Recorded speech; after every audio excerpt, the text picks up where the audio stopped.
Okay, guys, Kentucky is in trouble, but nobody expected what Coach Pitino said. Let's get to the news.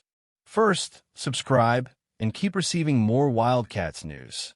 Rick Pitino has never been just any voice in the Kentucky basketball universe. And perhaps that's why his words this week resonated so strongly inside and outside of BBN. At a time when criticism of Mark Pope was coming from all sides, after frustrating losses to Louisville and Michigan State, the legendary former Wildcats coach decided to do what few expected: raise his hand, join the discussion, and publicly defend the current leader of the program he himself transformed into a powerhouse. Pitino's speech comes at a time when the atmosphere in Lexington was tense. An irregular start to the season, performance below expectations, and the ghost of the supposedly invested $22 million, a number repeated by critics, rivals, and commentators, created a perfect storm. Pope, who reconnected the fans to the team last season and brought energy back to Rupp Arena, saw his popularity suffer its first major setback. And that's where Pitino comes in, bringing the voice of experience. In an interview with Adam Zagoria, he highlighted something few have mentioned. Michigan State won the game by making improbable shots, three-pointers that, according to him, were very unexpected. It wasn't a criticism of Kentucky, but rather an acknowledgement that, on that day, the opponent simply deviated from the norm, and a reminder that college basketball is full of variations that don't tell the whole story. But the strongest point of the statement came immediately afterward, when Pitino was categorical. Asterisk, I have no doubt that Kentucky, in March, will be a great basketball team. Asterisk, a simple but powerful phrase. March is the month that really matters.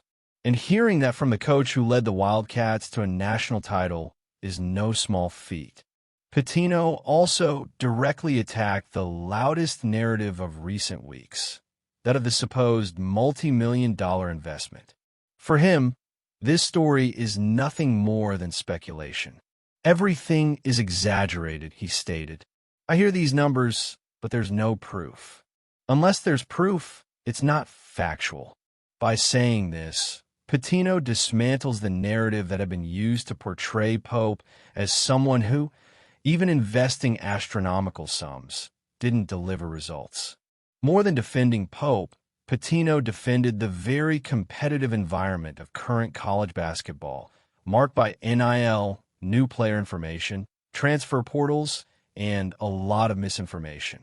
He admitted that his own program at St. John's suffers from the same rumors, and reinforced that, without facts, any number thrown into the air is just noise. For Kentucky fans, hearing this from someone so distant from the current circle, but so connected to the essence of the program, brings a kind of emotional authorization to breathe. The week was turbulent, of course, but Pitino reminded them of something essential. The season doesn't end in November. There are only 5 games. The pressure may be great, but there is still time, and plenty of it, for the team to evolve. And perhaps Pitino's most valuable defense was indirect. When he says he's close to Mark Pope, he confirms something that was already perceptible between the lines. Pope isn't just a rookie coach trying to survive the pressure. He's part of the Kentucky basketball lineage. He carries history, respect, legacy, and having Pitino by his side, even symbolically, strengthens that identity. Kentucky isn't where expected to be. That's a fact. But it's also a fact that great programs aren't built only when everything is going well. They are formed on difficult days, when criticism is high and results are low, and when figures like Rick Pitino still find reasons to believe. In the midst of the week's chaos, his words offered an unexpected light. Okay, Coach Pitino, but how problematic is it to have a $22 million team and not win? Let's analyze this. When it comes to Kentucky basketball, no figure goes unnoticed, especially when the number circulating behind the scenes is US $22 million.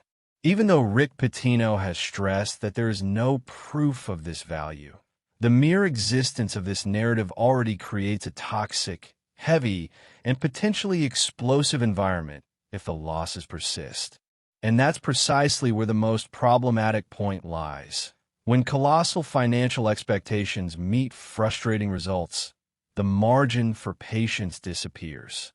If BBN has always charged high prices, now it charges on an industrial scale.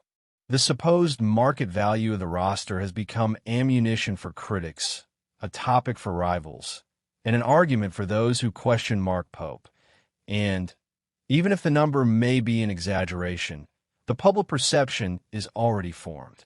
When millions are mentioned, it's no longer about sports. It's about investment, return, management efficiency. In this context, each defeat ceases to be merely a technical stumble and transforms into a waste. The real risk Kentucky faces isn't the number itself, but what it symbolizes. If the losses continue, the narrative could take a difficult turn to control. Big clubs don't handle failure well, but big clubs that supposedly invested millions in talent handle it even worse. The criticism changes tone. It's no longer the team needs to improve, but rather, how can such an expensive roster not deliver? This type of discourse tends to erode confidence, spread discouragement, and undermine even the most well-intentioned adjustments. The problem also affects the locker room. Players labeled as expensive carry a weight that goes far beyond the game. Every mistake becomes a symbol of waste. Every below-average performance becomes proof that the millions weren't worth it. This affects morale, security, and team chemistry. And it becomes even more dangerous when the start of the season has already brought emotional turmoil, from the atypical pregame against Louisville to the resounding defeat to Michigan State.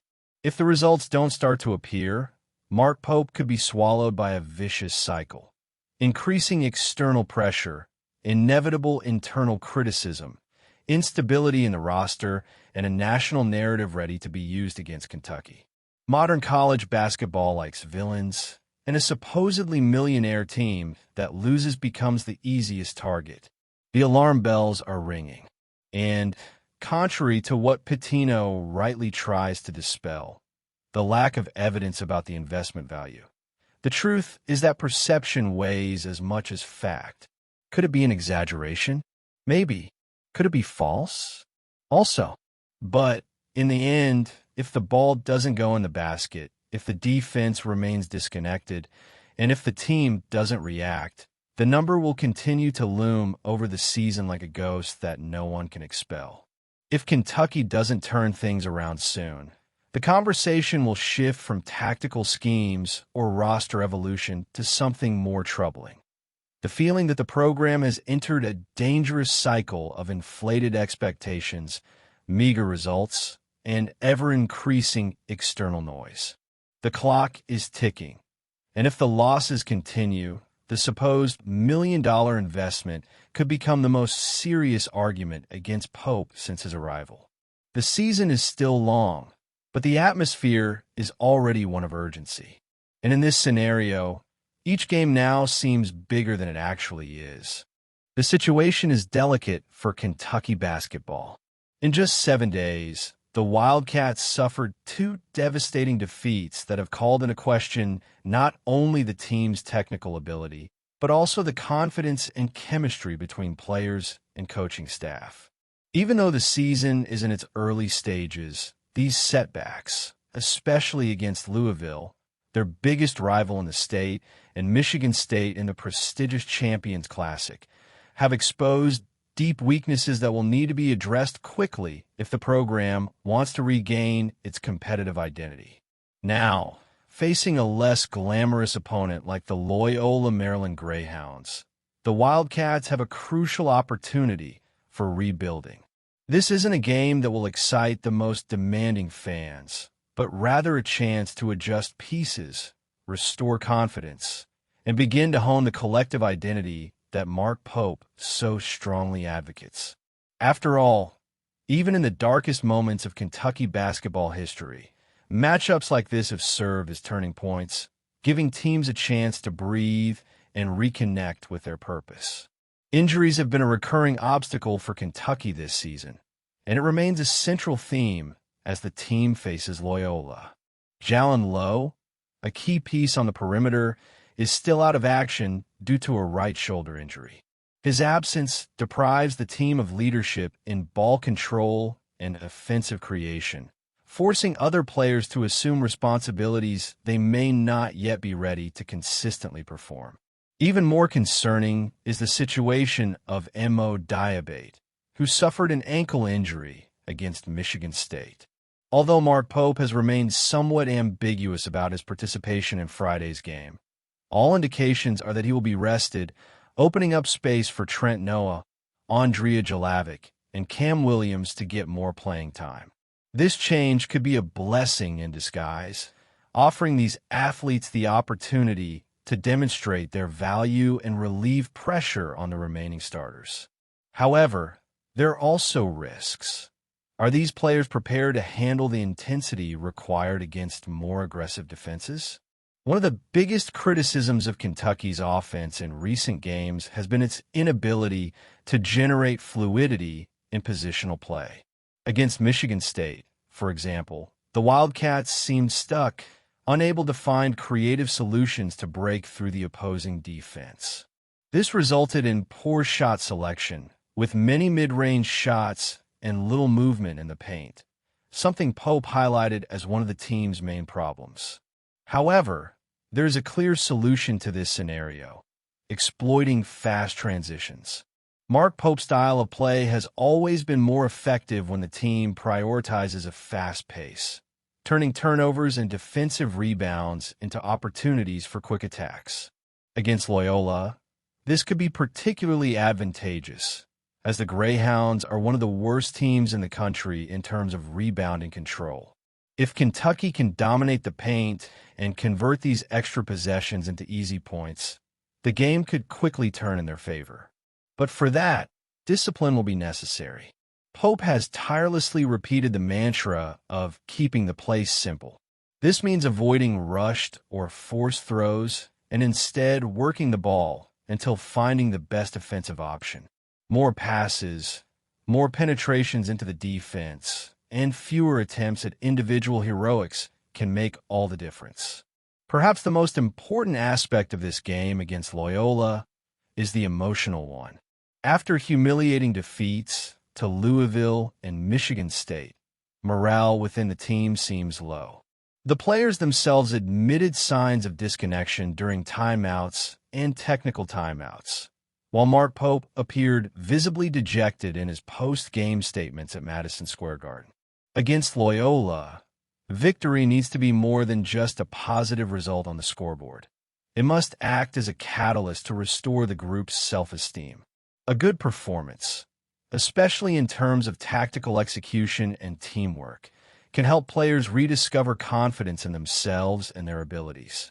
And while it's unlikely that a single game against a less prominent team will solve all the chemistry and communication problems, it can at least provide temporary relief, allowing the team to move forward with a renewed mindset. Although Loyola Maryland isn't a giant of college basketball, it would be unwise to underestimate them. So Pope has to keep working on some issues. Comment.